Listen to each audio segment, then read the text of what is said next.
There's a couple things that I think of when I think of that. Number one, I was thinking having that as a reusable thing. Like, how did that idea come to you? Were you just like, oh my gosh, I'm so tired of just throwing away these eye masks? Yeah, because I have the first place that you show signs of aging is usually right under your eyes. Yeah, that's for me too. Yeah, and it's like also it's like when you apply eyeshadow and there's like makeup fallout. I just was noticing how much like tissue I was using, if that makes sense. Like, you know, I was realizing Q-tips, things like that. I'm like, what if we just had like a shield? And so I was like, silicone makes the most sense for this. Yeah. And so when we were going about making it, I remember the factory was like, well, if you make it like this without adhesive or anything, you know. You need something for it to stick. No. They were saying nobody will buy it again. Oh. Because it's going to last. They're like, it could last forever. And I'm like, so many of the things that we sell do last forever. You just throw it out. Like that actually, I'm like, wouldn't it be so much better if you just kept it? And it's like a business card almost for Dieux. Like, remember us?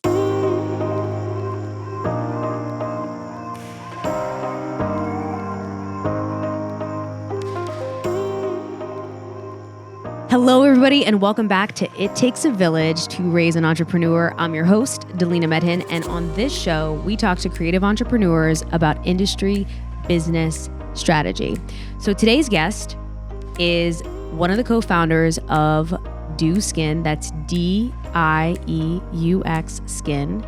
Her name is Charlotte Palermino, and her two co-founders are Joyce DeLemos and Marta Friedman. So I'm very excited to talk to her and have you listen to it. And I wanted to recap it for you just so that you know all of the juicy bits that you're going to get within the episode. So Charlotte first, let me introduce her. She was formerly the editorial development lead at Snap Inc. So she's very familiar with how to build a social community, which I think was very key in the incredible growth of the brand Dieux. While she was at Snap Inc., she helped grow brands like Vogue. She worked with other brands like the New York Times and Complex. She also, because she was so successful at Snap Inc., she was hired by Cosmo, and she was able to take them to the top of the Snapchat Discover page and making them number one on the platform. So Charlotte has an incredible editorial background, but she understands social, and we talk about those things. So if you've ever been interested in understanding how to go viral on a platform and why and how, this is going to be a really cool conversation for you. The other thing is if you've been interested in how do co-founders work together in order to put together a driven, focused vision, this is going to be the episode for you as well. A couple other things we talk about a psilocybin and cannabis newsletter that she put together with one of the two co-founders, and how that helps kind of inspire and move them towards working together in this company, Dieux Skin. We also talk about how to develop a product, how you can champion other brand founders and other brands, even though you have your own brand. And also, there's so many other things. Oh man, I had to pick. I have a list of 15, but I wanted to pick it so that way you can discover some of the other ones on your own. The other thing that I want to talk to you about is, or that Charlotte talks to you about, is when do you do friends and family round versus a seed round? I thought that was pretty interesting because a lot of people aren't very transparent about that, and she is very transparent. This is a long and juicy conversation, so pull out a notepad for this one, because there's so many different things that you can learn in terms of starting a business and how to do ethical business and take care of the people who work with you and for you. So with that, let's get into the episode. Thank you for being here, Charlotte. Thank you so much for having me. I'm so happy you're here. So when we first met, we met at where did we meet? Wait, hold on. Now why am I forgetting? I with so many people. We met at an event. We met at an event, but I've known you for a while just through the internet. I know. When we first saw each other, when we first saw each other, I was like, oh my God, I know you. You're like, I know you too. But yeah, we were speaking about mental health through Jamie, Jamie Sick. Exactly. Yeah. So that was so cool. She's the best. She is the best. Yeah. She is the best. And one of the things, the reason why I was like, okay, I really want to have Charlotte on the podcast is because I feel like you have an ability to just be so like honest, and you don't hold back. And I think that just makes for just way better conversation. I think sometimes people can be like super buttoned up and they can be like, oh, I want things to be a certain way. And for you, you prefer the truth than to talk about things and be like, oh, you prefer the truth rather than being like, I have an agenda. That's a very rare thing. And it's also very special. I feel like everybody has an agenda. Like I do have an agenda, but my agenda is that I am really scared for how society is moving forward and who is being given platforms as we kind of move forward in what's going on with social media and TikTok and everything. And so for me, just trying to give people tools to think more critically, just to be able to navigate the space and just to question things versus just accepting things blindly is my ultimate goal, because I just feel like, first off, there's room for a lot of people within the space. I feel like, especially within certain industries, there's so much competition that you feel like if you don't own everything, then you don't own enough. And I just don't have that mindset, because there are so many people, so many different kinds of businesses that exist, so many ways to run your business. But I think another thing is that when I left the corporate world, so just for some background, I used to work in magazines and then I worked in tech at a pretty big company. I just realized that if I left and started my company and did exactly what the people did before me, I would have the same outcome. And the reason why I left the corporate world is because I looked up at all the people in positions of power and I was like, I don't want any of your lives. It is not aspirational to me. It is not where I want to go with my life. It seems to be working for you, so that's great. But for me, I need a life that is a little bit more honest and where I feel like the net impact is going to be positive. And so that's kind of why I left, and where Joyce, Marta, and I started Dieux. We all had very similar experiences at these companies, some within the beauty space, some within also tech and fashion and just all these different industries. And we're just like, why are these things continually being repeated? And I think it's lack of honesty, but also lack of sharing. Yeah. And I also think it's really interesting, like the way that you connect with other founders. That's a very specific thing to you. And even just, you don't see that. You don't see like that, like camaraderie, that sisterhood between founders. Like, why do you think that's a thing for you? And starting a company is one of the loneliest things in the world that you will do. And I can't imagine taking it from a point of competition. One thing that I noticed in corporate structures was that women would not necessarily put each other up for promotions, but men always would, because if one guy got brought up, then the other guy that was brought up would bring up the other guy. So it was almost like this laddering effect where men were able to kind of all aggregate to the top, whereas women would always stay kind of in middle management, and there might be one woman in power. And so from my perspective, if we're all having our separate meetings with them being like, so what do we do to get to the next level? And then like, exactly. Or it's like, all like the diversity, equity, and inclusion meetings. But like when you went, there would be no men in the meeting. It would be all women. And you're like, wait a minute. We know what the problems are. What? It was honestly. Or all the diversity would be in the DEI group. Exactly. Or it's like the saddest thing is like when they would ask me to be in charge of it, they're like, you're the most diverse person here. And I'm like, that is so sad.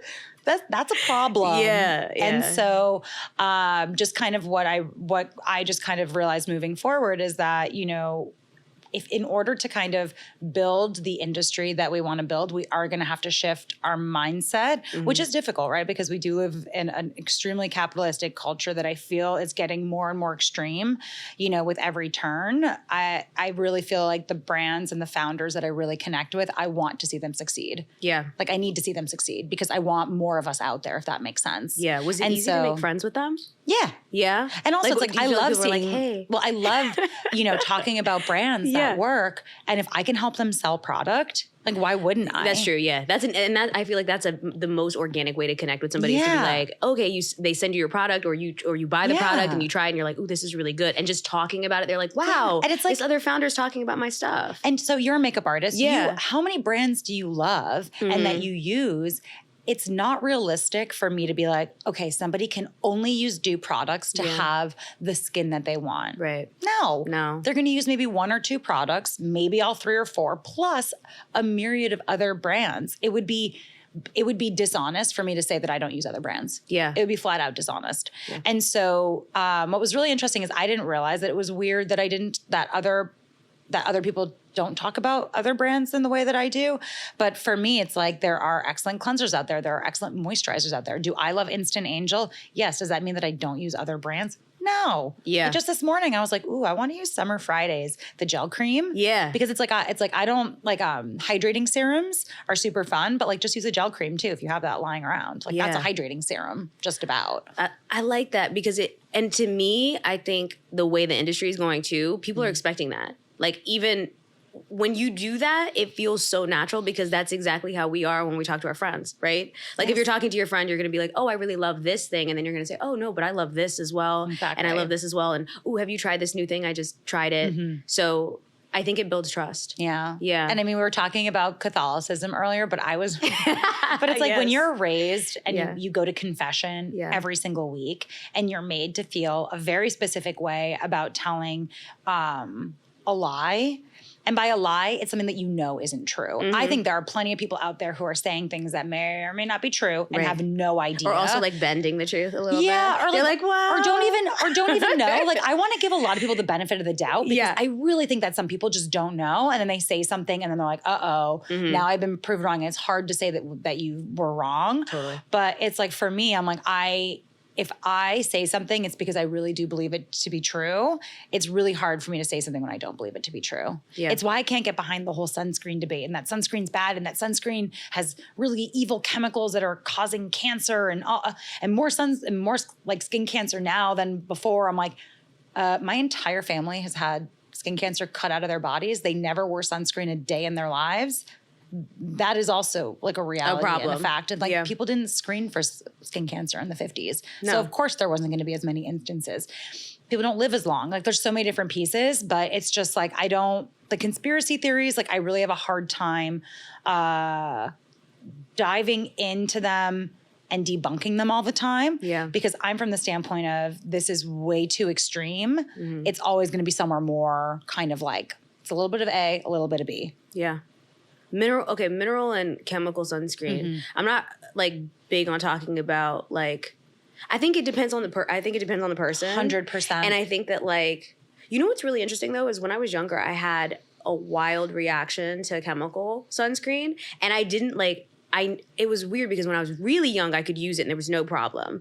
And then my mom, as I was growing up, like my mom was just telling me about different allergies. And I don't know if if you ever have that experience where you're talking to a relative and they're like, oh, I have this allergy. And you're like, I don't have that. And then you get it later. Are we going to talk about my allergy to garlic now that I developed at the age of 30? No. Garlic is delicious. Yeah, I know. I'm sorry. Do you want to know how we know it's delicious? It's in literally every cooking culture. No. Think about a cuisine that does not have garlic. I can't. Exactly. Ooh. Because guess what? Yes. It's a universal. Yeah. But I developed it when I was 30, just like my family. Just all of a sudden? On the women's side, on the French side. How'd you find out? Let's just say I thought that I had ulcerative colitis or IBS. No, it's a garlic allergy. It was honestly devastating, but I figured out I'm a pretty good cook, so I figured out other ways to like navigate it. Do you try and test it sometimes? I did last weekend. It didn't work. I'm like that too. Like if I find out I have allergy, I'm like, yeah, you're like, let's just try it again. Yeah. I'll microdose it. A microdose is a macrodose sometimes. Yeah. So no, it doesn't work out. But I mean, I think what's interesting though with the chemical filters that we have in the United States is that I understand why people don't want to use them because they can be very irritating. They have a higher irritation profile than what's in Europe. Yeah. They also sting your eyes quite badly. So they can ruin your makeup, as I've found out. Yeah. They're quite greasy. So they don't actually sit on the skin as well as other brands do or other filters do. My problem with mineral sunscreen, though, is that I have very dry skin. Yeah. And so in the summer, it's great because it it acts as an astringent, right? So just like witch hazel, zinc is an astringent. Okay. It dries out the skin. That's why it's nice for like diaper rash. It's an anti-inflammatory, but it's also an astringent. So it wicks moisture away, which is why it's good for diaper rash as well. You know, diaper rash creams have high zinc. Okay, I didn't know that. Yeah. Okay. And so, from my perspective, zinc is a fantastic filter if you don't have dry skin or if it's the summer and things like that. But it's also not great for people who have more melanated skin because it can be castty. I have very green undertones to my skin. Okay. I actually don't really wear foundation ever because it always makes me look pink or orange. Yeah. And it's hard to find olive in very fair skin. Yeah, which is me. Yeah. And so sometimes I'll shear out like a darker olive product. Yep. Like I'll add a bunch of moisturizer to it. Yeah. So it's like I don't love mineral sunscreen because it also changes my skin tone. Yep. When I wear it, people ask me if I'm feeling okay. Mm. And so that's why I gravitate more to chemical. It's just easier to work with. But again, it's like not everything's for everyone. And the data that we have right now, the FDA says that we don't have enough data to know if the presence of the small amount of sunscreen that does actually absorb into the skin, okay? There is a small amount that goes into the bloodstream, et cetera. We have to be very honest about that. We don't know. Yeah. We don't know what it's going to do. We don't know what it's going to do. And so some people are completely fine operating within that unknown. I personally am very comfortable operating in that one unknown because we see it actually flushing out of the system in urine. That's actually a good thing. Okay. Your body. It can be tested in the urine. Yeah, but you're also eating I grew up near a polluted well in Londonderry, New Hampshire. Okay. Part of a class action lawsuit against 3M, dark water. Wow. I'm far more concerned about that shit than my fucking sunscreen. Yeah. And I'm sorry, I swear a lot, but it's like, that is what concerns me far more. And so, it's as much as like I understand if you want to be extremely, extremely cautious, go for it. I'm not going to stop you. But if you're asking me for my opinion, the opinion of so many dermatologists, the sun we know causes cancer and nobody is out here being like, cancel the sun. And so it's just kind of like, what is your risk tolerance and what you're comfortable with? Same thing with parabens. For me, parabens, all of the data and studies, it is extremely inconclusive that it is endocrine disrupting. Lavender is also endocrine disrupting. I'm not going to tell people to stop using lavender. Yeah. Yeah. No, you're right. And so it's like, what is your risk tolerance and things like that? And it's just like this idea that like cosmetic companies are trying to kill us and poison us. No, that's not the case at all. There's actually an insane amount of testing and studies done on it. And even when you look at Europe, toxicologists in Europe, they have not only approved parabens, but they continue to approve parabens and continue to be really scrutinizing that ingredient because of all the public pressure. The ultimate through line is that paraben-free has sold a lot of beauty products and usually at a higher price point. And so that's where I ask a lot of questions as well is who's giving this information, who's telling it to me. So that's kind of like the stance that I take is like trying to be as nuanced as humanly possible because ultimately everybody is going to be different. And I think that some of the preservative systems that are used in some of these products that are paraben-free are less tested than parabens. So how the fuck do you know what that does? Yeah. It's just not tested. Yeah. Which is worse, in my opinion. And so we use a lot of phenoxyethanol in our products. And now that everybody's taken out parabens, phenoxyethanol is extremely well tested. Okay. Now phenoxyethanol is like, phenoxyethanol free. And I'm like, it's almost like in university, I did one of my theses was on nuclear deterrence. Okay. And it's kind of like an arms race. And I feel like that's what's happening in the beauty industry, which is we're just going to keep taking out ingredients to a mutual path of destruction until nobody can use anything. Yeah. And it's because you're not talking about what's in your product and the safety testing of what's in your product. What you're doing is you're talking about what's not in your product. And if that's your selling point, you're just going to keep taking shit out. That's not how you create. That's not how you innovate. Yeah. It's actually a scarcity mindset. Less. It's almost like when people are having like gluten-free food and it's like, but you're not allergic to gluten. Like why, like it's like, why your dog can't eat chocolate. It would die. Do you not eat chocolate? Yeah. And it's like the same thing, like when rats die from eating a bunch of an ingredient. Yeah. I'm not a rat. Right. I'm not a fucking rat. No, you're not, Charlotte. No. I mean, I live in New York. Sorry, I am not. And then you like started picturing them. It's like my brain. I'm just thinking about like all the rats that I've seen like on like just in my day in New York. I'm like, I'm not one. Literally yesterday, it was the strangest thing. You know how normally like in the daytime, if you see a rat, it just like goes across it goes fast, right? They're bold now. They don't care. No, Charlotte, when I tell you this rat was moving so slow, like I was like, is this and it was moving just like a promenade, about to go to the market, about to go to the farmer's market, about to get its produce for the week. I could not from the compost bins. Honestly, everybody else was just like, yeah, well, I guess this is how. And I was just like, because if I see, especially when it starts to get like dusk, not night, but like dusk. I'm like, okay, I try to avoid like the trash cans because they Streets dart are no out. longer for us. But now we don't even have to worry about that because they're gonna move slow. They're just gonna put one little meandering pace in front of the other, and they know that we're gonna run. Exactly. But yeah, no, I couldn't. It's really interesting, and I think that also when you start looking at a lot of these trends, they do come from the food industry and diet culture, and I think that diet culture is one of the more destructive things for everybody, but particularly women. Yeah. Because, we're made to feel shame about absolutely everything. So to feel shame about something that literally gives us energy is, of course, makes sense. Yeah. And so I get really, really cautious and very on guard when somebody starts to tell me that something is killing me, or that something's really bad for me, right? It's like the whole thing we were just talking about with allergies. Yeah. Just because you're allergic to something doesn't mean that I'm allergic to something. But I would also say at that same point, just because an active ingredient works for me doesn't mean it's going to work for you. Totally. And so it's about figuring out what works for you and what works in your budget and working within that. Yeah. I read in your CoFounding article that you were talking about how like your relationship with food changed. And you said that like you were in America and you were like doing one box of mac and cheese for 5 women and you guys would just split that and that was the only thing you would eat. Oh no, that was for, I think that was like just for me, myself. So when I was in high school, and also high school, very early 2000s. Yeah.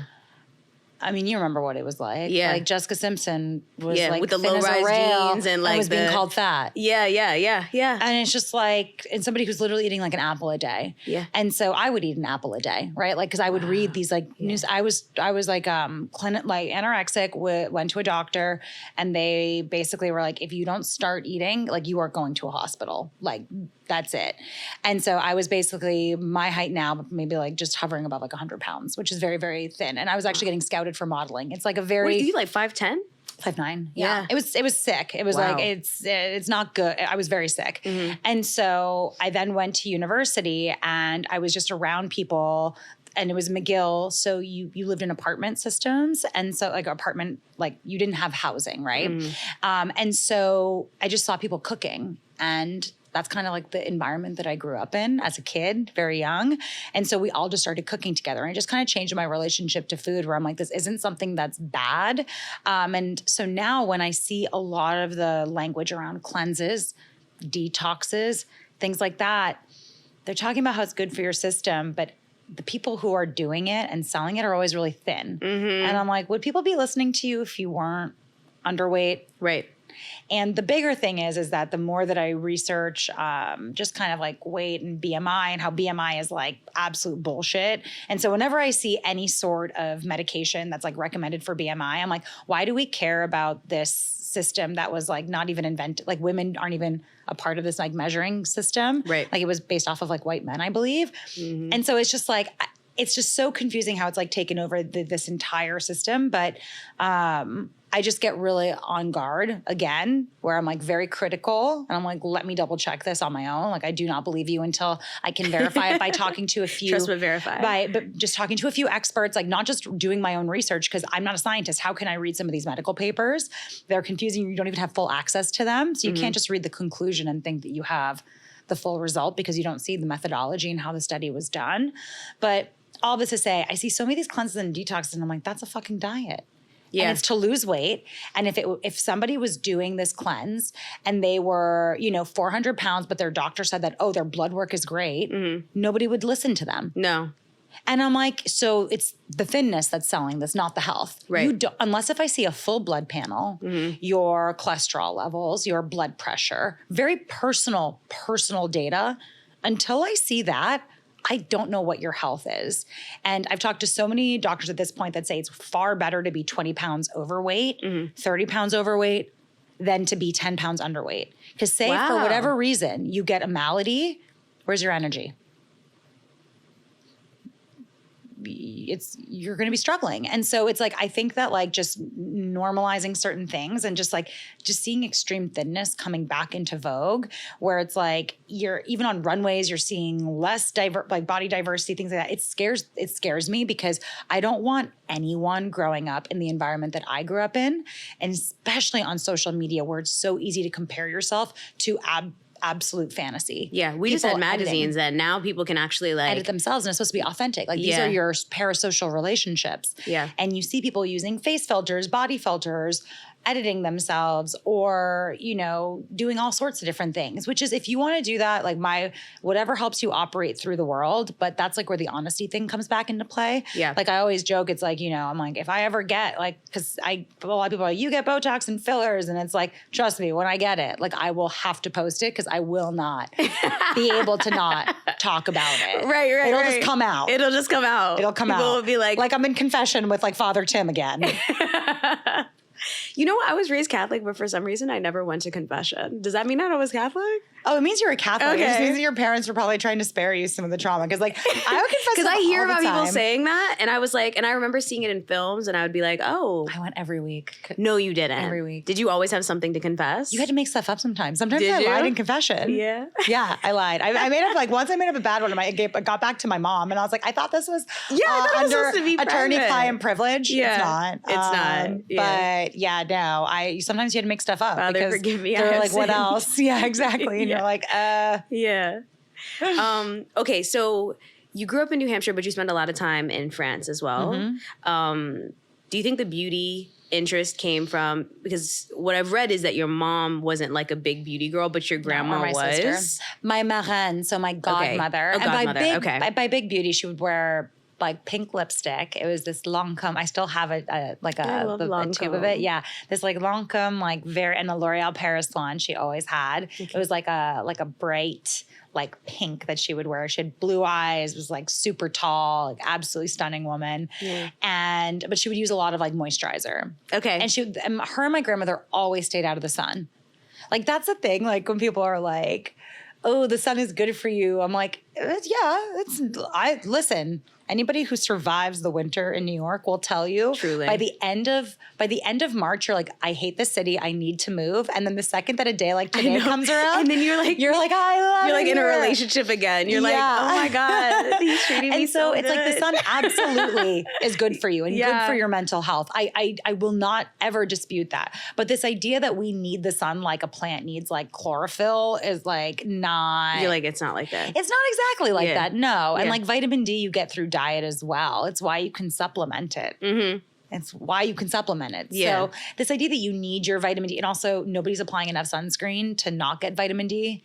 Right. And they actually have done studies on this. Okay. Where they see people applying sunscreen and they're like, it's not. Yeah, I think I'm guilty of that. Like, I think you're not. I think I'm just like, cool, I did it. And then I'm going to be very honest with the class today. Yeah. Unless if I am at the beach, Yeah. I do not reapply my sunscreen. Yeah. Who has time for that?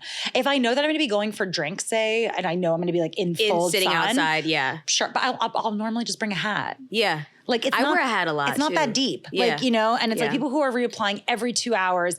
I do that for sure when I have a beach day or when I'm doing like outdoor sports, which Yeah. let's be real, not very often. But like in What's your theory, outdoor sport of choice? I used to love running. I mean, I love a hike. I like hiking. That's my thing. I played lacrosse in high school. Yeah. Haven't since. Mhm. So Yeah. in theory, I could do that. Yeah. But it's like, you know, I've played tennis a takes few times. coordination. That kind of stuff. Or like I golfed once, like in theory. Once I pulled But it's like up. I put UPF clothing on. Like I'm too lazy to do the full reapplication thing Yeah. all the time. So it's like, yeah, just like a lot of moderation. But I would say in terms of the Frenchness of it all, I would say that I like the French girl aesthetic. I know Yeah. that's like a type, but it's I like a do type- like it. Well, though. it's just less is more. I Yeah. think is what it is, and Yeah. just like relax. a little bit more Like, imperfect. Like it's like your brows don't have to be perfect. Your lip doesn't have to be perfect. Exactly. You know, as And- see-through as your skin can possibly be. And I think also it's just like how you dress. It's just like more of like classic, like a lot of beiges and blacks and Yeah. navies, and you know, I think that that's kind of like the fashion aesthetic of it all too. And it's like I look at like say my aunt, and she is just like absolutely gorgeous, and she just dresses very classically, doesn't wear much makeup, and like, but she goes out in the sun, she's fine.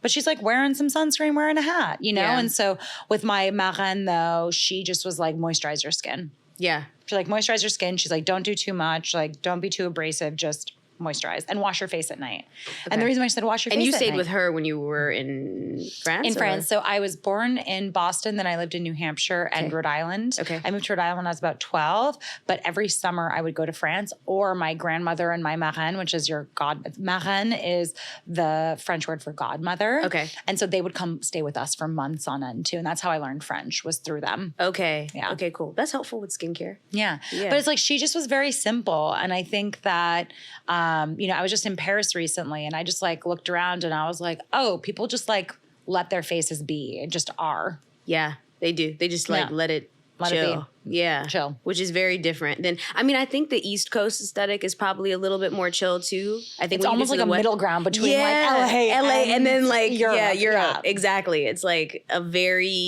it's a little bit more of certain things that give you like maybe overlining the lip a little, or maybe, those types of things. Exactly.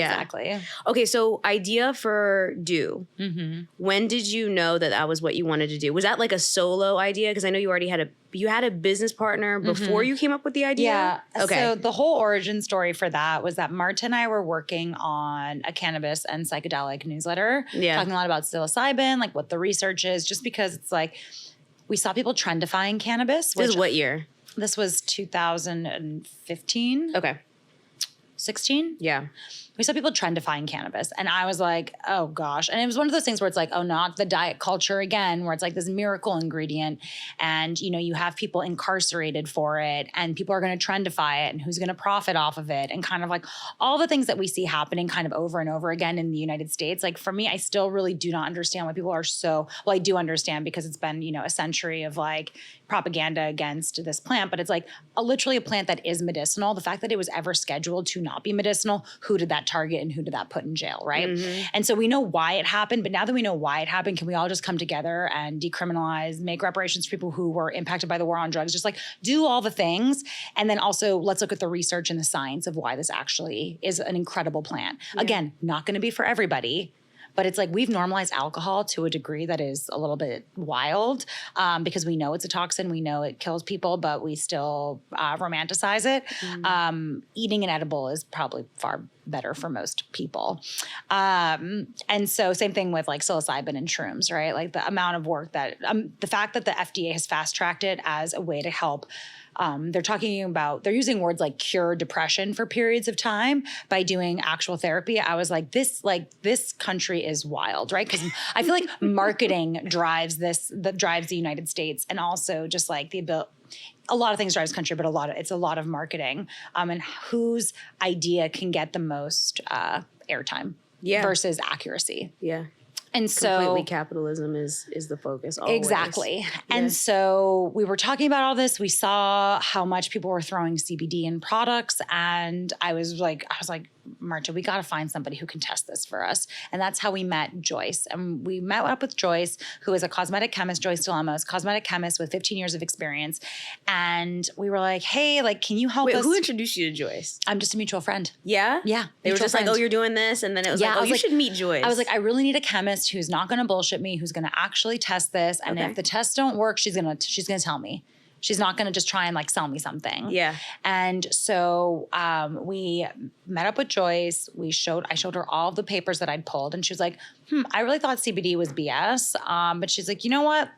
This is actually quite a bit of paper. It's a lot of like literature. Yeah. She's like, there's some promise here. She's like, it may have an effect on the skin. So that kind of started our clinical study where we actually did research cannabinoids, what they do for the skin. We did see a marked and consistent effect, but it didn't do everything that everybody said it did, right? People are like, oh, acne, like it cures acne and, it will get rid of your anxiety and it will, do your taxes and, it'll cure cancer. And it's like, it's just... There are so many other things that we have to get to first, but it is quite good at calming skin, right? That is one thing that we were able to kind of really see quite clearly and repeatedly that it does. So that's kind of the first bit where Dieux started. Okay. But so was she kind of like, I'm in to do something with you? Or? She was in to start contracting with us. And then as we started building it, we just kind of realized that there weren't that many brands out there that were just leveling with people and that were very, very honest. And not that like brands aren't honest, but it's like saying I didn't think it was revolutionary to say our moisturizer may not work for you. these are the That's skin big. types. Nobody says that. I call me old fashioned, but I'm like, doesn't everybody know this? Oh my gosh. But that's the thing. So we just were like, you know what? Like, let's create a brand that is transparent also on pricing, because I want people to understand how we get to our pricing, because ultimately it's like we need to take a markup. Like when people are like, oh my goodness, can you believe that the formula only cost $4 and they're charging $50? Fuck yes, I can believe that. Hello? Okay, the formula is $4. How much is the packaging. How about paying factory workers to put the formula in the bottle? How about paying factory workers to pack it up to send it to you? How about paying truck drivers to deliver it to you? How about paying for the factory workers that are making the packaging? It's not about, like, nobody looks at like a piece of fabric like, oh, well, the cotton only cost this. There's labor that goes into it. And so we really want to dispel a lot of the myths, but also, and I'm sure you can see, there's just a theme. I just want to equip people with ways to ask questions and ways to kind of set up their purchasing so that they know what they're getting themselves into, if that makes sense. Hey, thank you so much for watching this episode of It Takes a Village podcast. I'd like to invite you to do two things, and then I'll get you back into the episode. Number one, if you could go and leave us a 5-star review, leave us information about what you liked about the episode, and most importantly, this is something I'm going to incorporate into future episodes, is leave your questions, things that you want asked by these experts. I really want to make sure that you're getting exactly what you need to help move your business to the next level. Number two, if you can go over to ittakesavillagepod.com, that's pod.com, you can subscribe to our newsletter. So our newsletter has information about each episode coming out, show notes, details about the guest, and more. So go check that out as well. And with that, let's get back into the episode. That's what I really want, is for people to be able to dispel misinformation more easily, because I find that the least empowering thing is misinformation, whether it's intentionally given or not. So for us, it's about trying to be as honest as we possibly can be and transparent in how we approach things. So even yesterday, we posted a video being like, okay, is Deliverance packaging, which is a serum that we have that has the cannabinoid complex, is it sustainable packaging? The answer is we could be doing better. Everybody could be doing better. Here are the steps that we're taking to be trying to test out new packaging modalities. So like that, by next year, hopefully you will have different options for this product. And here's how it's better in terms of carbon footprint, waste, and the fact that it actually will get recycled in the US, because nothing gets recycled in the US other than aluminum, because you can resell it and make money off of it. Yeah. Which again goes back to incentive structures. But like the last thing I'll say on this point is that I cannot stress enough that I think that most of us are trying to solve the right problems, but most of us are using the wrong solutions. And so to say, oh, I'm using a glass jar, and so that's sustainable, and so I did my job, kind of the wrong solution. The right problem, more sustainable packaging, but is it actually sustainable? We're running out of sand in the world to be making glass. Glass does not get recycled. It's extremely heavy, so it has a high carbon footprint. In some cases, you do have to use glass for your packaging, but I wouldn't say it's the most sustainable option, and I certainly would never use that as a marketing point. So that's how we approach it, is like, let's just tell people, let's just level with people. So it seems almost like you would have to keep innovating what you do and how you do it in terms of, like, because you have the, like, I'm thinking about like your hero product, right, is the under eye mask, and the fact that and Instant Angel. Okay, and Instant Angel. And having that be something where people can use it and then reuse it and reuse it.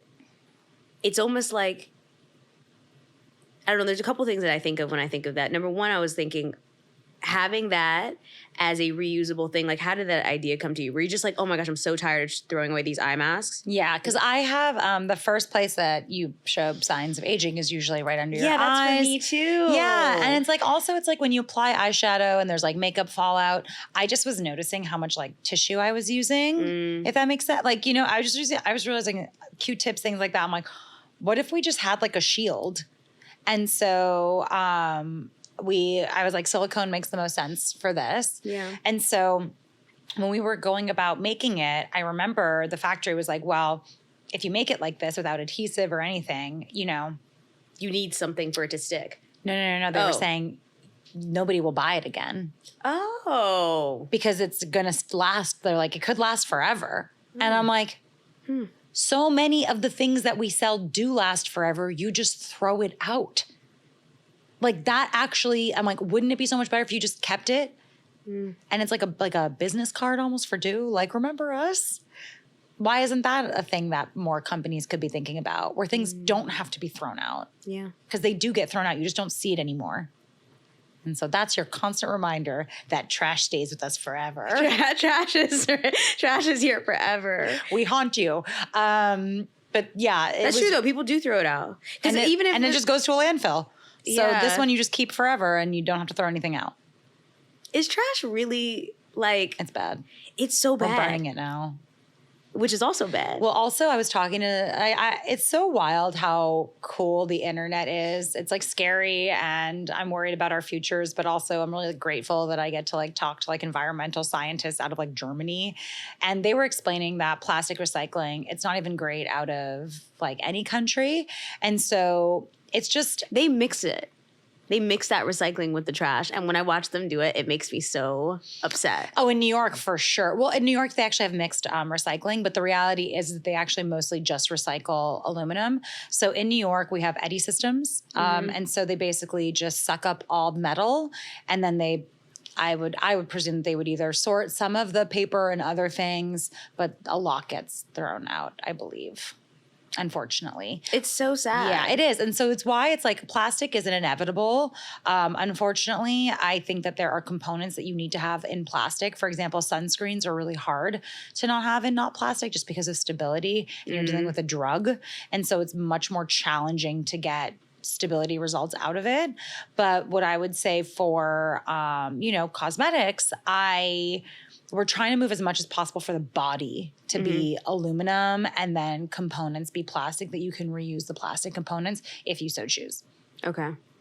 So you have the Dieux Skin idea and you're like, okay, I'm going to do this and it's going to be, and was there a moment where any of the three of you were like, wait, it's going to last forever, hold on? No, that was like, we're like, keep going. You're like, that's good. Yeah. And wow. we want to come out with more versions, but it's like, I mean, first off, if you use those eye masks forever, like what an honor that you're putting my brand on your face every single day. Like that's pretty cool. And it's really cute the way you have the name on there. Yeah. And like the tattoo ones are super fun. Yeah. And so, we come out with like limited edition ones and different ones, but I don't see the problem in somebody buying something once. Okay. Because how many times have you bought one thing from a brand and then you never bought anything again? Yeah, it's true. It's just a reality sometimes. So if that's like the actual function of the product, what's so bad about that? I mean, we've had a lot of competitors come out with the same product, so that's like one thing where I'm like, oh, well, I hope they try ours. But if not, then you probably want to stick with the one that you're using because it's a very similar concept. It wasn't really possible to patent it. Yeah. So that's like one thing where that makes me a little bit sad sometimes, but also I'm like, capitalism, I get it. People want to make their money. Yeah. But I do think ours are designed the best in terms of like aesthetics. Yeah. But also the silicone is really soft. And like we did so much testing on that because we've come out with a few versions. But yeah, the whole point was that you don't have to buy it again. That was really the point. And maybe you'll come back and try something else from Dieux. That's really good. Like it's almost like I'm trying to poke holes in it a little bit because I'm like everybody was like, yes, let's do it. But okay, makeup brushes, those last a really long time, no? Very long time. And honestly, they used to be even better. The way they used it, like the original MAC brushes, they were made with real hair, but it was cruelty-free, right? I don't know where these, but they went into a field and clipped little squirrel tails. That's how it felt. They collected and then he just like hopped off and just kind of like kept living his life with his like a little bit of brush, a little bit of brush hair gone. But I would get these, these brushes, and they would last for like years. I have some that I've had for like 16 years. That's what I mean. So you're right. We would buy more. But if you look at, say, even 100 years ago, how things were sold and made, things were sold and made to last a lot longer because people would buy less often. Yeah. And then when department stores started to come out and kind of like a new class of workers started to come out, things started to be made to basically be more on a consumption cycle, right? Mm-hmm. And so now things aren't necessarily built to last as long. long, whether it's because of our manufacturing techniques or whether it's intentionally by design.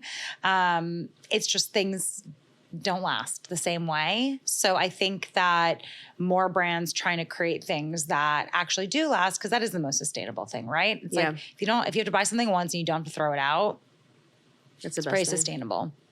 With okay, so it's the three of you, and then you have to start expanding the company. Who's the first person you hire after that? So the first person that we hired, so it was myself, Marta, and Joyce for a really long time, and then we brought on. How long is long? Like a couple years? Yeah. Okay. And then we brought on Yuri, who is our community manager. She is fantastic, esthetician by training, so is able to answer all the questions, schedules all of our social posts. Nice. It's hilarious. She's the very lovely person that you're talking to on social media. That's like whenever somebody's like mean on social, and I'm like, don't you dare talk to Yuri that way. That? Yeah. I'm like, you can be mad at the company, but don't be mad at her. Yeah. I'm like, anyways, we refund you. So I'm like, please Please stop yelling at us. Like, Yeah. we're just trying our best here. Yeah. And so then we hired an art director, but the first person that I would have hired, and that we should have hired probably sooner, is an operations person. And so when you're working in physical goods, especially with supply chains being the way that they are now, with like COVID and with COVID, because we're still in it, and like the ramifications of COVID and tariffs, and just it's very, very complicated, because I don't think people realize how much China was producing everything for the world. And so when you move your sourcing away from China, it's still impacting almost everything. Okay. Like percentage wise, what would you say? How many? For beauty packaging, I can't say an exact percentage, but like most of your plastic packaging, I would say, comes from China. Wow, I didn't know that. Yeah, almost all of it, in glass as well. Okay. We thought we were sourcing glass from Italy, but it was getting decorated in Italy, but made in China. Oh, you didn't even know? No, they don't tell you. Wow. And then I remember once we got for our first, for Instant Angel, it's in aluminum tubes. And now what's so funny is that when we ordered aluminum tubes, we were told that because they said that our brand is actually used a lot when purchase orders are put in. We now have a 9-month wait time for us to buy our own packaging. Yeah, because we made it popular, which I'm glad. I'm happy that people like using aluminum tubes. Yeah. I hope that it leads to more recycling. You know, aluminum's recycled at a 70% Trend rate. I'm fine That's with that. good. That's a good. I'm like, it's us, and like Yeah. I feel like JVN also, the hair care brand, was using a lot of aluminum tubes, and I think you can make an aluminum tube work for you. It doesn't have to crack and get all gross. Like, there are tricks of the trade. Yeah. So yeah, but the operation side of it was so complicated, trying out different packaging, testing out different packaging. We now have a system that we use that we really like. Yeah. But hiring that operations person is so important, because I'm more of the creative strategy side, Okay. right? Where coming up with vision, mission, marketing campaigns, how are we positioning things on the site? How are we approaching major holidays? Marta is doing all of our, shoots and brand partnerships. Okay. And then Joyce is obviously doing a lot of the formulations, and then we work together on how to communicate that out. But has there ever been a cross with that where it's like, ooh, I want to do a little bit more of this, or it's like you feel so clear in your lanes? I mean, I'm the one who's always like, Joyce, get on video. Okay. So it's more like me. You got it. Pressuring. It's more like pressuring people to do things, get out of their shell. But Yeah. I also think that what TikTok has shown us is that everybody is like fascinating in their own way. And so, kind of lifting behind the scenes on what goes into cosmetic chemistry and the fact that it is a science is, a really fun thing to do. Mm-hmm. Yeah. When you were at Snap for a little while. Yeah. Okay. So how was that in terms of, because understanding social media is such an advantage when creating a product, but I know you were there. Were you there first and then you were at Cosmo, or were you at Cosmo first? I was at Cosmo. I launched their Snapchat Discover page. Okay. This is back This in is the when day. Snapchat Discover was like big. huge. For those who are old enough to remember. So when Snapchat... You make it sound like it was like 1981. No, I mean truly. 1984, more Right. like it was Orwellian. Yeah. But, we were getting like 10 million people a day watching a piece of content. Wow. It was fucking crazy. That It is was crazy. Absolutely crazy. And so I built Cosmo Snapchat Discover into the #1 channel. And that's actually why they poached me at Snap. And then at Snap, I basically was helping publishers with best practices. Like I was working with the New York Times and Le Monde in Paris and VG in like Norway. Like I was like literally all You over were the the place. expert, the Snap It was so expert. cool. It was Yeah. so cool. It was a very, very fun job.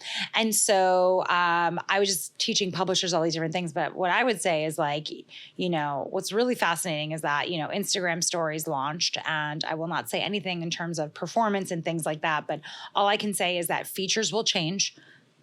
You have to change with it. To try and stop it is really like not how anybody else is going to operate. And so that's actually something that I learned very, very quickly is take what you learned from that and then you pivot. And so in this environment and with social in particular, you have to be able to pivot. And so when you see brands that were very, very heavily on images and then they aren't able to pivot into video storytelling, the platforms just change. So you can complain about photos not working anymore all day long, but the reality is like videos are more engaging. Like that's why we spend, you know, 12 hours on Netflix and not 12 hours looking at a photo book. Duh, they're here to make money. And so if you want to go back to the way things are, then change the incentive system. But if you're not going to, and if these platforms have to, you know, get their shareholders more money, it's obviously going to go down the path of video. And TikTok gets people to spend hours within it. So of course Instagram's going to try and hack that. Yeah. Plus that algorithm is... I know. I like to say it knows me better than like some of my friends. Truly. Like, and you know what else also I think is kind of, I want to go back to Snap, but the thing about TikTok that I think is really good is that you have your friends and then you have your For You page. And I think that was so genius because you don't always care about what your friends are doing. Like you do a little bit, I mean, but not the way you care about your interests. Like, at least for me, I'm on the For You page such more. Like a dopamine rush too, where it's like you're just constantly surprised. Yeah. Whereas like sometimes we're going through my friend stuff, I'm like, I was just texting you about that. You know what I mean? We just talked about this. Like, we just talked about it because I know you. Yeah, yeah. And so this idea also of like social media for like keeping in touch, it's like, I don't use, I guess in a way I use social media to keep in touch with people, but like, that's also like what seeing my friends is for. Yeah. Oh, you know what I just thought about? What about if there was like a close friends feed?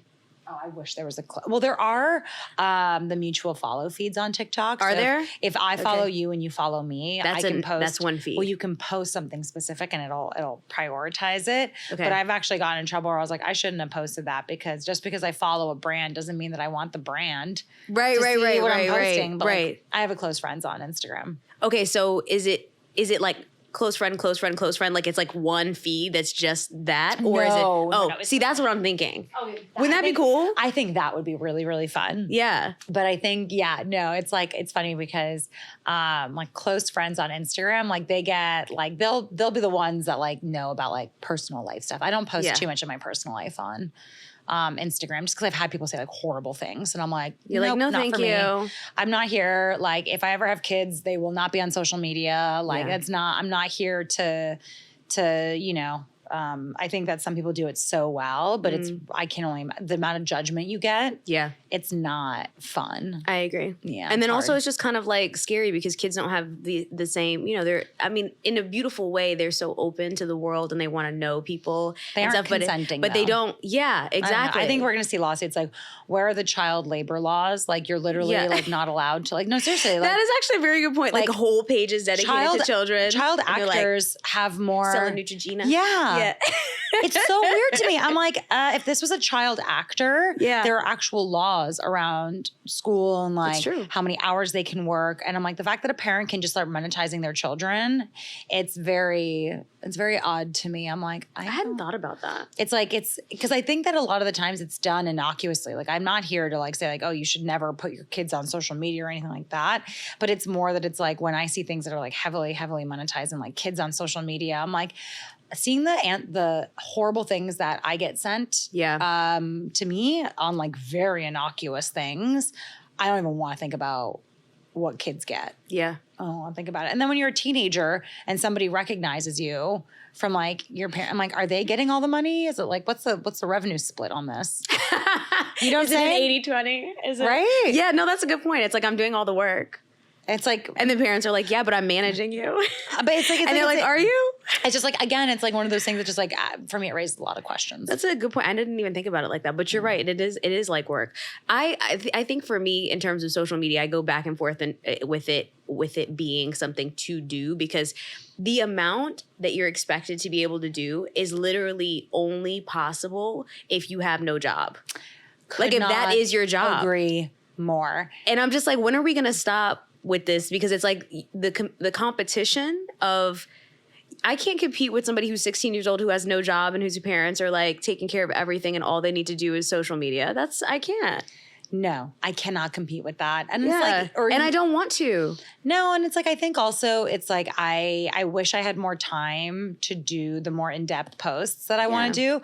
But it's like sometimes I'm like maybe I'm just gonna start a Substack because I have like the scripts and the citations and everything. Yeah. And I'm like, that's a blog post. Like, well, I don't need to make a video of this just because it's like to film it, to record it, to edit it, do that. It's just adding a layer that's like so much more work on top of it. It's really hard. The people who do it full time like are really out there. They're doing it. They're doing it. They're doing it. Shout out to them because it is a full-time job. When people say it's not work. Oh my gosh, it's so much work. And I'm like, and do you realize that like you get like no matter what you do, somebody disagrees with you? Yeah. And when you're on the internet and they're a nameless, faceless person, they feel so much license to just be vicious at times and really cruel. And so anytime you see a creator, I guarantee you there are some really mean people in their comments and their DMs. So I'm like... Yeah. Be nice you to love. people. Yeah, exactly. I'm like, it's hard. Like people can be really mean. Yeah. Is this the part when you didn't sleep was when you were at Snap or when you were at Cosmo? Because I feel like Cosmo was different because it was so much work. Cosmo was so much work. So basically I was running the Cosmo Snapchat Discover channel and it's actually where I learned After Effects. And it's why I actually was so good at TikTok at the beginning was because it's just After Effects Lite. Okay. And so... What's After Effects? After Effects is a video editing software from the Adobe suite. Okay. And so I know Illustrator, After Effects, all these different like Premiere, Cut Pro, all those different ones. Okay. But I had to learn that like basically overnight. I was on YouTube until like 6 a.m. Like literally I was working like 24 hours. It was crazy at first. And then I thought it was really great when I didn't have to work on Saturdays. But I would always have to work on Sundays because it was a 7-day-a-week channel. That's what I was thinking. Me and one other person. And you had to put 10 to 12 pieces of content every single day. Yeah. It was like editorial on like the highest level, like that level of. It was crazy. And I was also selling packages. So the sales team would bring me out. And I remember I saw this big, like, was it Estee in like Fashion Week for Cosmo? It was so hard. But it was honestly, it taught me a lot. And like, I don't think I would have been able to have done that job if I wasn't in my 20s. Yeah. How long did you keep that up for? I think a solid year. And wow. I fully burnt out. Honestly, like. And then there was politics. I got taken off. Like, yeah. Because I was getting a little bit too much shine. Yeah, yeah. And it's like. And they're like, wait a second, you're part of a team. We need other people to have shine. It was honestly wild. I was like, you know what? Like, it is what it is. Yeah. And they also, what was really interesting is that they try to cut my pay because I went from being on a partnerships team. Yeah. Working with, because I mostly worked with social media channels and I did advertising before that. But then I went into partnerships, was working with social media channels and just basically figuring out ways to audience hack to grow different channels. And then it was like a weird role, but then I went into editorial and editors are paid so much lower that they were trying to actually cut my pay. And I was like, I'm working like the hours of like a surgeon. Yeah. Like this, you can't cut my pay. Yeah.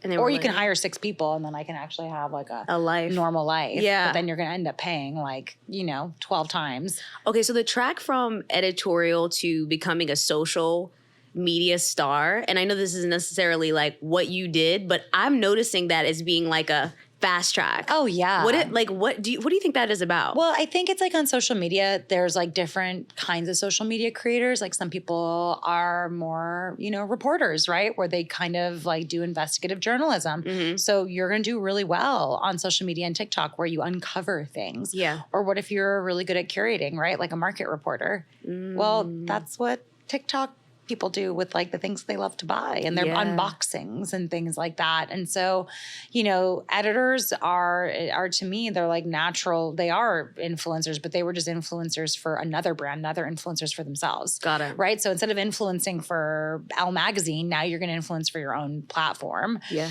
And so I think that that's where you saw a lot of the lifestyle brands, a lot of lifestyle magazines start to unravel was because they didn't fully understand that they were are going to lose a foothold on that centralization of power. Yeah. And like they could have started so many businesses based on it's just like I look back on it and the amount of stuff that I pitched and I'm like, oh, if we just had that.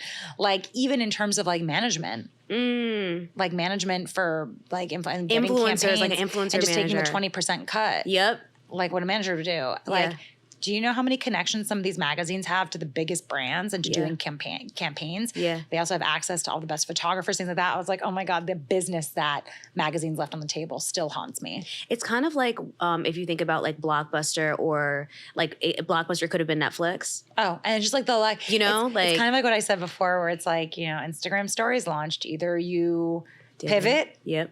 Or you don't. Yeah. And then you just sit there wondering like, why aren't things the way that they used to be? Things used to be so much better. And I'm like, in some ways I would agree. Like I think there are a lot of really bad things about social media, like the proliferation of misinformation.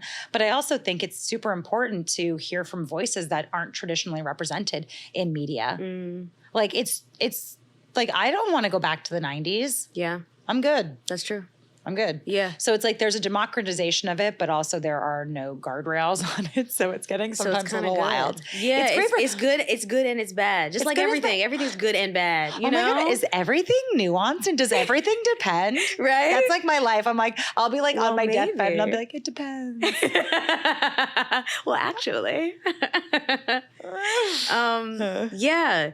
Social media, man. I think it's just, I don't know. I go back and forth on it because sometimes I'm like, this is really good. But then other times I'll be like, this is taking up too much of my time. How did you, okay, so was there a time that you were just an influencer or before you started the brand? Or did you just kind of go from working in tech and then going straight into so we did the newsletter and so the CBD newsletter. Yeah, like CBD, psilocybin. Love shrooms. Yes. They should be legalized. I want to. Do you still have that newsletter? No, we don't have it anymore. But what I would love for the FDA just to get their shit together and I think that it obviously should be guided. Like there are therapists in Portland now or Oregon that are training to actually do guided sessions. But I know a few people that have really suffered some severe PTSD who've done it, and like the difference in like their day-to-day life and just like their happiness is just like it's absolutely beautiful. And I think it's just, you know, something that helps you just feel more connected to the world. Yeah. And I think that social media. You like kind of like I'm seeing a trend here with like the aluminum and like helping people with packaging and shrooms. Yeah, because you said this was coming out in like 2016 when you did the letter, right? Yeah. So it's like that's before people were really talking about microdosing. Took a turn, though. Like the cannabis industry took a turn. Yeah. Like it got really weird. There were so many cool people. But I mean, honestly, when you look at like really like high, like insane corporate interest taking over an industry that, you know, was largely built by Black and brown people, like it was always going to get really fucking weird. So, you know, personally, I was like, I think there are better voices to talk about this than what I'm talking about. So I'm just going to take a step back and focus on Dieux while supporting the brands and voices and people that are talking about this amazing plant. But it's like between that and shrooms, like I really think that we need to feel more connected. Community has eroded in many places. I think that you see, and you know, regardless of what your stance is on different religions, the reality is that it did provide community for a lot of people. And so when you start to move away from like these kinds of like ways that people would connect, people are moving away from their parents more and their families more. You know, we're just more isolated. And then you're spending your time on social media, which is supposed to connect you. But in actuality, and all the research that we have, it does make you feel more alone because you actually are comparing yourself to others and things like that. Using plants and things like that to help remind us that we're connected and maybe to kind of move us towards habits that are healthier for our brains, I think would be great. Yeah. So it was okay. You were doing the newsletter, and I was always talking a lot on social media. Like I talk. It's funny. You do like a lot of almost like investigative reporting, right? It's like, but it's not. But it's like it's more like this is this thing. I start with a question, and then like I'm like, how do we get to the ants? I think it's over here. Yeah. It's cool. It's very unique to you. Yeah, but it's like how I like to think through problems. And it's like so funny because my boyfriend now, when we first started dating, he told me something about like camo and pixelated camo. And he's like, yeah, it was like, it's to confuse the drones. And I'm like, The average person would just believe you at your word. And then I go into this like deep dive. Yeah. And it had like nothing to do with like confusing drones. It's more that like when you're further away, it actually just looks like regular camo, and it actually like blends in better with the environment, particularly with water. And like it was just like so funny. It's like, cause like I did like the well actually with him. And it's just like how my brain works. So when I think about content or I think about beauty, that is typically the place that I kind of start from. But yeah, so I basically started there, and then with the newsletter, and then what really kicked off for me and where my following really started to pick up was when I was in esthetician school. Okay. And I was really talking about the things that I was learning and the things that didn't make sense and the things that did make sense. And it was a lot of what we were talking about earlier, where it's just like table setting, where I'm like, okay, so a big part of your skin is just hydration. Yeah. And keeping that hydration in your skin. And that's it. And that's it. Because histologically, there's only a certain amount that you're going to be able to do. Your genetics have a huge impact. Your fat placement has a huge impact. Muscle placement will have a huge impact. And the fact that it eventually sags. There's so much like stuff out there about how, facial massage. And if you do this and you do that, great. Circulation, it's great. But it's not going to change kind of like the cards that you're dealt. And so I don't want to like mislead people, basically, because I want them to get the results they have. And I don't want anybody to feel like they're doing something wrong when they're not. Yeah. They're just living. They're just living. And it's like to shame you into thinking that if you just did this one thing, I'm like, I don't love that. I'd rather keep that for like relationships, right? Where it's like, maybe we could be doing better in like keeping in touch with people and things like that. But in terms of like your aesthetics and skincare routine, it's like, it makes me very cautious. So yeah, that basically is where things started to kick off for us. But we were already deep into it with Dieux. Like we were already researching cannabinoids, working on the designs for the Forever Eye Mask, starting out with the first ideas around the face cream, which was Instant Angel. Because what we realized in our study with cannabinoids was that if you use too high of a dose, it actually has diminishing returns. So it actually is dose dependent. And so there's like a good like middle ground for most people that we tested. Is there anything with like putting, like using things that have CBD in them on your face and helping relax your body? Like, does it connect anywhere with your I mean, you mind? do have an endocannabinoid system, right? So this idea that like cannabinoids are bad for us, it's like, well, then why do we have this system where we produce our own versions of things? But it's neither here nor there. But I would say that it's probably more ingested. The reason why, say if you were to smoke CBD, you would feel like you had a stronger effect. It's just kind of one of those things where it's like, what's the bioavailability? If you're putting something on your face, it's not really getting into your bloodstream. Okay. And so in order for it to have like a mental effect, then it would probably need to get into your bloodstream. So that's why you see the tinctures like sublingually and things like that. We need a lot more research to see what actual dose you need though for anxiety and what kind of anxiety, right? Okay. Yeah. And then is it one cannabinoid? Is it just CBD? Is it multiple cannabinoids, right? Because these are rich with like CBD, CBG, CBN. There's like so many different kinds of versions that can interact with your system that it kind of just depends. Okay. Yeah. What about your, so when you put it on your face, what is the benefit? Like if I'm like, okay, let's use calming. I would just say it calming. calms the skin. Mm-hmm. What we did is that we did a test where we basically induced irritation on people. Okay. And then we applied different dosings and then nothing and saw which one reduced inflammation the fastest. And it was very, very clear which one. Okay. And then that's how you were like, this is it. Yeah. We're like, this is probably the best one. Got it. When you say inflammation, you mean like regular inflammation, or you mean like this is induced irritation. Okay. And that's why it's really hard. Like say like you like got like really flushed, like it could help, but it's like induced irritation. Okay.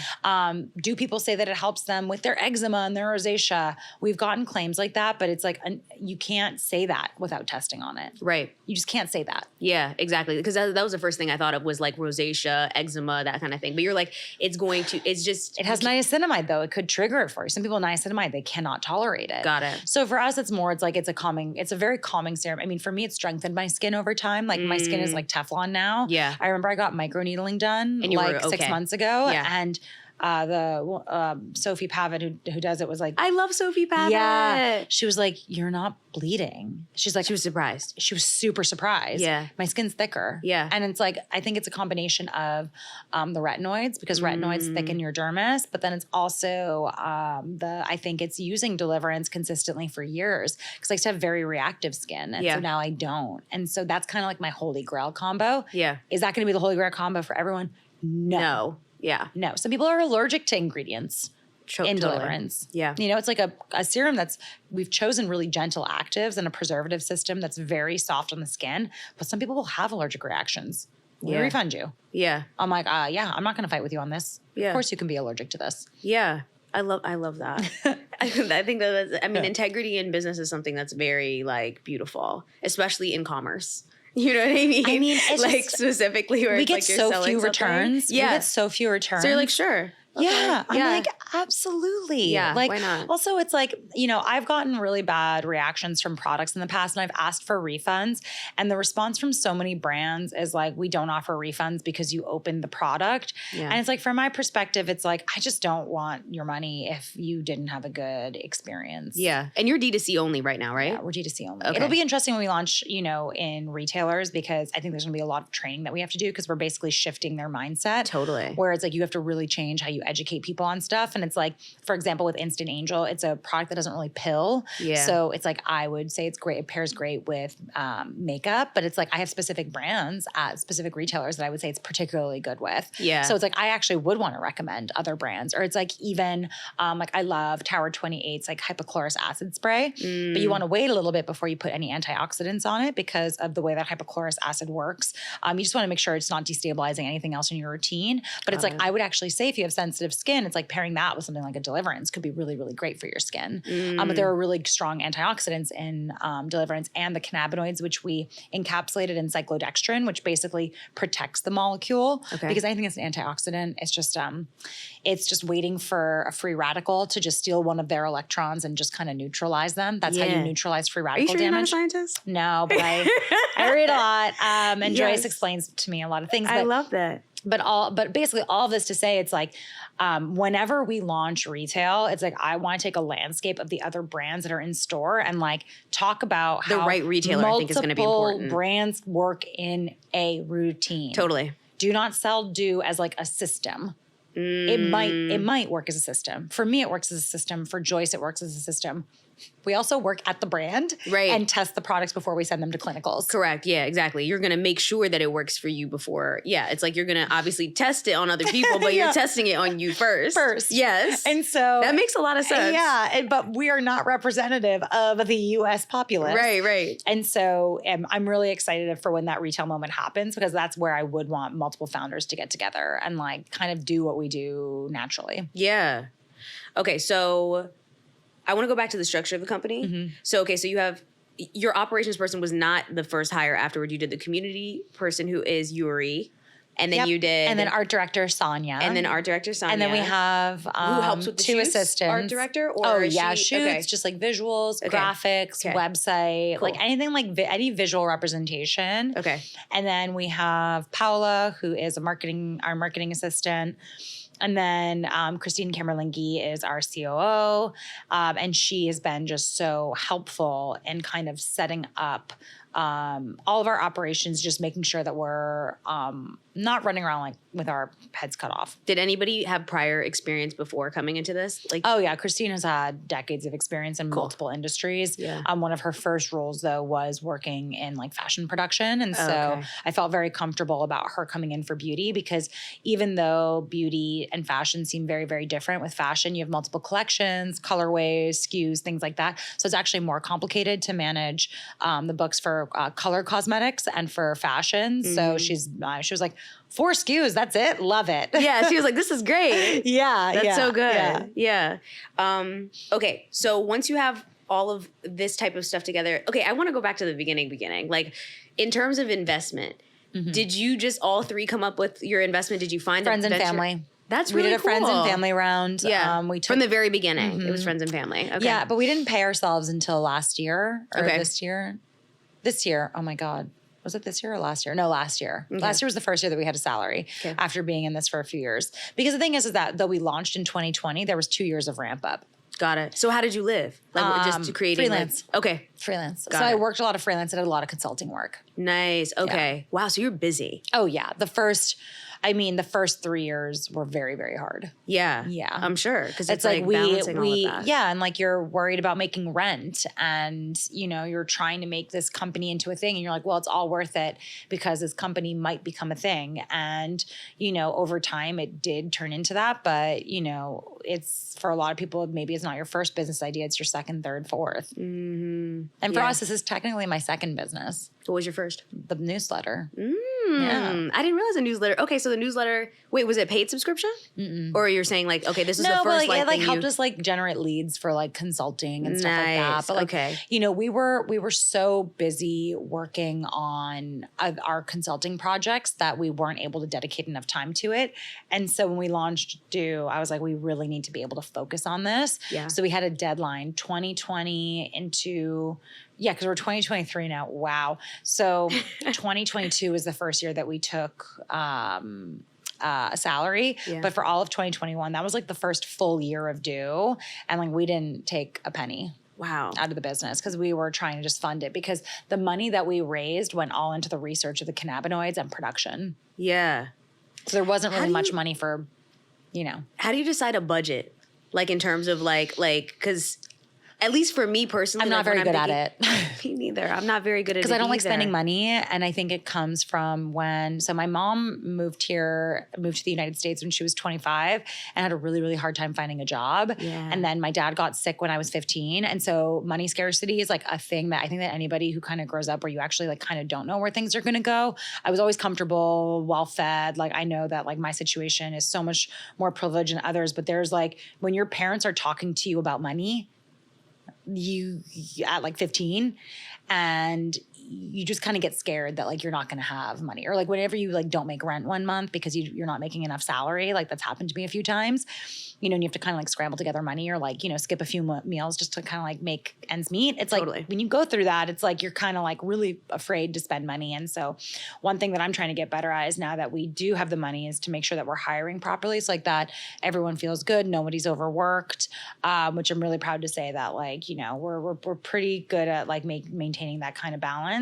But I wish that we had a better budget for kind of like more creative executions and like marketing campaigns and things that we're a little bit scared to spend money on that we kind of should be at this point. Yeah. Yeah. But the budget at the beginning yeah. for us, it was always went straight into product. Okay. And so I think that like, you know, some people are like, okay, well, I need to pay my rent first. And like, if that's like, if you can raise enough money for that, do that. Yeah. But for us, we were lucky enough that people would hire us for consulting work. Oh, good. And so we were able to kind of like figure out a way where all that money could be dumped into the product. Yeah. Is it hard to negotiate with like manufacturers? Like, are you like, yeah. They don't believe you. What do they not believe? That you're They going to don't believe that you're gonna do well. They're like, yeah, sure. Like we couldn't even find a 3PL at first because you have no numbers, you have no data, you have no history.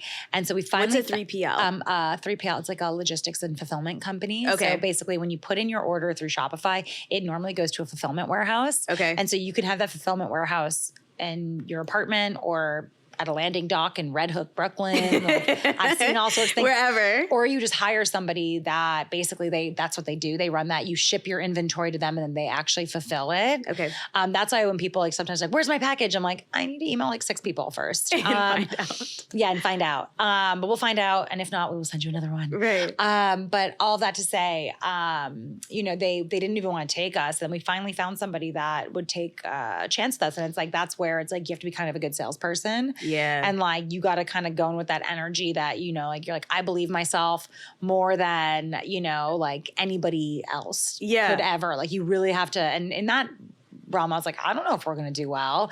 And so it was a fake it till you make it situation. Yeah, you didn't tell them that. You were like, oh, this is going to be amazing. I was like, it's a no-brainer. Yeah, this is going to be the best product you ever have. Yeah, but then it was the Forever Eye mask. And the first day I remember, you know, we sold like a couple thousand units and which was like, we were like, holy shit. And like, obviously it slowed down and went up and down and up and down. But the 3PL was like, we're very happy that we brought you on. And now they're like, we've recommended so many other brands to go work with them that they said that we are probably like one of the best brands they ever brought on because like you're not afraid to share. Nice. Okay. Because you're not afraid to share that this is who you've been working with. Okay. Yeah, that's true. That's very rare. I just don't get it. Like, don't. Charlotte, you're unique. But like, here's the thing. Say my company like disappears like tomorrow. Yeah. Isn't it cool that like most of my friends have like very successful companies that I can then go work for? Yeah. Like it literally is in your best interest to make sure that your friends and your peers are doing well. Yeah. Like, and if somebody, and the only place where I'd be like, okay, I'm going to look at you differently is if somebody undercuts me or if after I've been generous, they kind of like stab me in the back a little bit. Yeah. Okay, fine. Like, I'm just going to be more cautious around you. Like, I'm always going to be respectful and things like that, but like, I'm going to be cautious. But it's like when you're somebody that supports me and I support you, it's like, you need to know tea on packaging. Yeah, I'm going to tell you what packaging suppliers to go with and which ones not to. That's really good. Yeah. Okay, so you have the package, you have the manufacturer, and you have the money, and you're like, okay, then we're just gonna go ahead and do this thing. Were you ever scared? Yeah, very scared. Yeah. I mean, because you have no idea if everyone's going to say that's a stupid idea. Yeah, that's true. Because plenty of investors told me that. Yeah. Oh yeah, like it took us probably like a year and a half to get like our first like in like full investment like closed. Yeah. This is when you. This is after the friends and family rounds. No, this was the friends and family. Oh round. wow. Okay. And when you say friends and family, like sometimes there are institutional investors, right? Right. Because like friends and family aren't going to be writing big checks because like there actually are laws around what you can and can't accept. But yeah, no, like it's like a lot of investors told me it was a dumb idea, that my company was a bad idea. Wow. And that it was too saturated and that we would never be able to, pick up, and that, there's only one kind of beauty product and that this is trending. And so you should do this. And it's a reminder that, ultimately you are you, and nobody is going to be able to have my perspective in the world because it's my perspective. And so that's what I'm going to put out there. I'm not going to try and copy somebody else because I'm not going to do it as well as them. Yeah. Like, why would I do that? Do you owe them a lot of updates?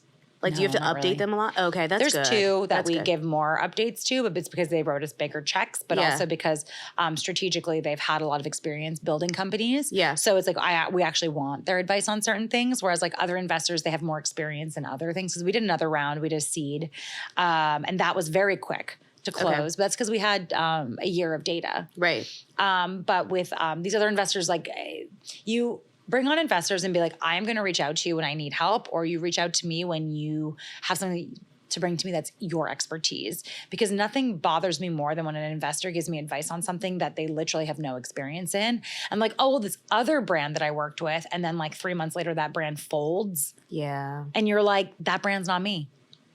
Do you have experience in this particular industry or even in retail? Like, let's not even go very far, because some investors, they write checks. That is literally what they do. That is very different than building a company from scratch. Totally. Especially when a lot of the people writing checks are of a very specific archetype that don't reflect me. You don't know what it's like to operate in my shoes. Yeah. Like, I would never presume to know what it's like to operate in somebody else's shoes.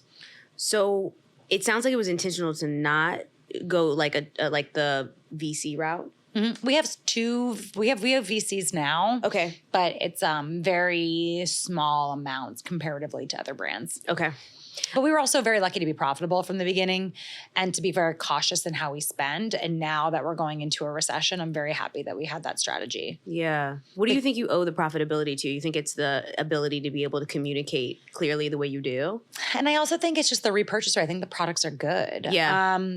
I think that you can have the best marketing in the world, but if your customer acquisition costs are really high because nobody repurchases, that's something to be, concerning. Mm-hmm. I will say that, that repurchase rate is like why loyalty is like really matters. Like, we're starting to think about interesting ways that we can like reward subscribers. So if you've subscribed for like 3 or more months, like, do we give you like a special gift? Or do something special for you? So yeah, we're like exploring all those different things, because I think that, I read this marketing book ages ago that was like, loyalty doesn't matter. Customer acquisition is what matters the most. And I'm like, That if that's the case, then that's just like a rapid turnover. Like I think it's both together matter. Yeah. And I think I remember, so I used to work for Salesforce a long time ago. And I remember a lot of the reoccurring customers were really where we were definitely going to make sure that we increase our business versus finding like the amount of turnover and finding a new customer is so much more. It's so much more work to do that than to get your existing customer to just buy another product or to, open up another. Exactly. Yeah. So it's like for us, like if you've been a subscriber and you really like it, then we want to almost like create like tiered gifting for you. Yeah. Or even like incentive to maybe share with somebody else. Yeah. And then like, or another thing is I'm like, ooh, do we just like prep lab samples for them? Do we give them access to the line trial before anybody else? That would be cool. And you just kind of like plop it in the box. Like we're trying to figure out, it's just a little bit hard with like, it's like, again, it goes to operations and logistics. Like how do you technologically do that? Like our subscription companies, like we've never heard, they're like, oh, so you want to get more subscribers? And I'm like, no. We want to just talk to the current subscribers. And they're like, that. And they're like, why? And I'm like, to say thank you? Yeah. It's like, but that's the thing where it's like what you're saying. I'm like, this is weird. Yeah, that everybody's not thinking like this. But it's like, I'm just happy that they're here. Like, thank you for thank you for being here. Fucking face. Yeah. Like, that's a big deal. Well, they say like the best way to be happy is gratitude. So I feel like that's, that's like that's what I've been reading anyway. I've been reading a lot about like being happy currently where you are and like what kind of practices that is. And gratitude or for it's me like, is like content. Content. Yeah. That's the hardest one to reach, I think. Yeah. Because you look for the high highs. Yep. And they're always matched with nice low lows. Took the words out of my mouth. Right? Yep. A little bit of yin and yang. Yep. Mm-hmm. Okay, so momentum in the beginning though. Like you're like, you obviously have a great customer base, but in the beginning to get people interested, what do you think was special about the way you launched Dieux? I really do think that it was the fact that we had a product that you put on your face during a time when everybody was stuck at home and taking selfies. And seeing themselves on Zoom. The amount of videos and pictures that we got from people who are on work Zooms with their masks on was very relatable. Yeah, that's where I saw. I remember I saw Danielle Prescott use it. She was the first person I saw use it. She's actually she works with us. So she's our editorial director. Amazing. Yeah. So I remember not full time, but part time. Yeah. So I saw her using it, and I was like, "Ooh, this is so cool!" Because the genius of putting the name on the first one was so good because it's like, oh, you know exactly what it is versus going with a color, a specific color or a specific, thing where people can remember. I think that was just, and we didn't want to do, because like Chanel actually did have a somewhat reusable eye mask with their name, but we didn't want to put the repeating logo. Like we want to do something, we want to do something that's very unique to us. Yeah.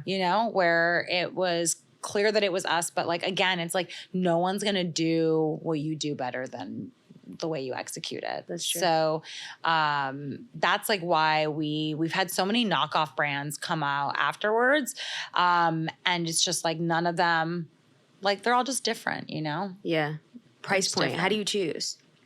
Oh, so that's easy. So we do it based off of like a price multiple. So hopefully we're actually going to be able, so the unfortunate thing was we were hoping to lower our prices this year, but then a lot of our contract manufacturers came to us with price increases because of inflation. So all the cost savings that we worked towards got like ripped out from underneath us. And I was like, fuck. Yeah. Like I was really sad because like I wanted to lower some of the pricing of our products. So we'll see what without happens changing next year. sizes or packaging or anything. Just wow. Well, we were able to negotiate some better rates, but then they all went back up with inflation. We actually are making less money on some of our products. Wow. Yeah, but it's okay. It happens. Like, when inflation goes down, then it's going to go down. It's like these things all fluctuate. So I actually think that like what'll be different with us than other brands is like we actually evaluate our pricing and packaging every year. That's why we're changing the packaging for Deliverance, or we're trying to. We really need to make sure that the formula doesn't go bad. Okay. In the packaging, that would be terrible. So do you talk to your customer base before you launch and then say like, okay, would you pay this? Would you pay this? Or you just kind of go, this is what I think would be good? We do the math based off of a 2 to 4x markup. Got it. So if you want to go retail, you need to understand that the retailer is going to be taking 60% of the margin. And so that is going to take quite a big hit. We didn't necessarily price based off of retail. So that is interesting talking to retailers, because I'm like, I understand why some people charge $50 for that moisturizer, I get it. But for us, we do it based off of how many clinicals we have. And basically, we try not to go above a 4X markup with all prices included. Yeah, that's good. And in that 4X markup, people are always like, well, why are you marking up 4X? And I'm like, because we have to pay our employees and benefits. Livable wages. And like livable wages. But also it's like, I want to be able to offer them like egg freezing or, you know, like healthcare. Yeah. Exactly. You know what I mean? Yeah, it would be nice. It's cool. I'm like, it would be cool. Yeah. Or it's like even giving like our freelancers like a stipend to pay for their health insurance. Yeah. Like people don't realize that like that's where some of that for it. Like ultimately like a company, they're actually only taking home like 10 to 20%, which is not a lot. No, it's not like the buckets of cash that you think are going to happen. And then what if there's a mistake? What if you put in an order for 10,000 units and it totally fucking fails? Yeah. And you can't sell it. That's a loss of X dollars. You better have some cushion in the bank. Otherwise, your favorite skincare product is never going to be made again. Wow. And so that's like where I'm like, I wish people understood more how like business worked. And like, we're trying to be fair. We're not trying to be like the ordinary in terms of pricing. I can't charge what the ordinary charges, because they own their own contract manufacturer. I was not able to raise as much money from investors to start a factory. Got it. If I did, maybe one day. Yeah. Who knows? Who knows? Any investors out there want to give me money to start a factory? Yeah. It's not my core competency. I mean, but the Ordinary I love how you throw that out right after. The Ordinary is a great brand. Also in Canada. Yeah. Oh yes, Canada's the secret. When the government pays for health insurance, it's one less thing for a company to worry about. Yeah, your products are so expensive because you're paying for people's health insurance, hopefully. Oh, right. Okay, yeah. Expenses are high here. People always talk about how the taxes are so high here, and I'm like, or taxes are so high in other countries, and I'm like, the hidden costs of running a business in America. Yeah, literally. Yeah, it's so expensive. Running it ethically. Yeah, it's so expensive. It's very, especially if you want to be running it ethically. And even from my perspective, I'm like, there's always more that we can be doing. Yeah. Like you never feel like you're doing enough. Yeah, you never feel like you're doing enough. Which is okay in the case of running a business more ethically. Yeah. That's an okay anxiety to have because then it pushes you to do more. Yeah. On that side, I'm fine with it. Who do you think was I know you mentioned that Joyce has been like a very instrumental person for you. Who do you think was like I know everybody has to be very important. I mean, you speak so kindly and highly of everybody, but I mean, do you feel like the operations piece is so helpful because it's just taken my head out of a side of the business that I'm not very good at. Yeah. But it's like hiring customer service, critical. Yeah. Hiring Yuri, critical. Hiring Sonia so that we have a consistent visual voice, critical. It's just, a lot of these things have been very, very important. So it is hard to pinpoint it. Yeah. It is hard because I think that if I'm going to say one person recently, sure, Christine, because we needed operations and I was getting very messy on that front. I don't know if we didn't have Joyce in-house or if our business, I actually can say pretty confidently, I don't think the company would have been as successful because we needed that brain trust, but also to be able to, for my sanity, to have somebody there and like us being able to create content together. I don't think I would have been able to explain the products as well. Like I've learned so much from her and hopefully vice versa. And then with Marta, like the whole vibe of the brand, the connections and people that she brings to the brand, it's really hard to say that there's like one star because I'm like, ultimately when you're starting a business, particularly the way that we did, it is an all hands on deck. Yeah. Yeah. Okay. I have one last question. Go. Okay. The question is, what do you think you've learned that was probably like something that you may have wished that you knew before you started? You do not compare yourself to others. Everybody's path of business is so different than yours. I mean, look at, I think that people really focus on the people who grow quickly and you have this pressure to grow fast, but not everybody is built that way. Yeah. So for me, it's like, I want like to get to this like really high like revenue number like within this and to raise a lot of money and then to be in the press all the time. is just not how it stresses me out and it doesn't necessarily make me happy. Like for other people, I see them do it flawlessly and to perfection and I cheer them on, but it's like not how I operate, or it's not what I'm good at. And it's like, I remember just seeing like, Aesop, I don't know if you saw it, they just got bought by L'Oreal for $2.5 billion. I saw that. I had and I knew a little bit of the story of Aesop, but I did not know they've been around since the 80s. And so I think we focus on all these companies that within 5 years get bought for 500 million and all this. And like, sometimes you can just have a business that operates longer. So do things on your own timetable, do things that ultimately make you comfortable. And I think that for me, one of the main reasons I started this business is that I really wanted to see if I could operate a business completely different than the way I'd seen before. And if we could be profitable and if we could do well and if people could be happy working there. And I'm really proud to say that so far so good. Like we're all very supportive and, it's at the end of the day, I always say it's like, it's a job at the end of the day. Like your work is not your life. But I don't think that work should be punishing or torturous or arduous or a negative place. I don't think that to get things done, you have to be mean to people. I that's the world that I grew up in. And I don't want that generational trauma. So we're not passing it along. So I think that's like the main thing that I learned is just do things the way that you're comfortable with doing them, because even if it all fails, then at least you did it your way. And it didn't fail because you tried to copy something else or a model that isn't your own. I love this so much. You're so inspiring. Thank you. I mean, I knew that I wanted to talk to you, but like now that we've like spoken, especially you're just like a one of one. I just really wanted to say thank you for so coming. When you asked me to come on, I was like, thank you. Yes. Oh my gosh. Yeah. And I'm so after excited. Yeah. Yeah. I'm so excited to have you on. And I'm really excited for your podcast that's coming out. It's going to be so wonderful. Thank you. So thank you. Yeah.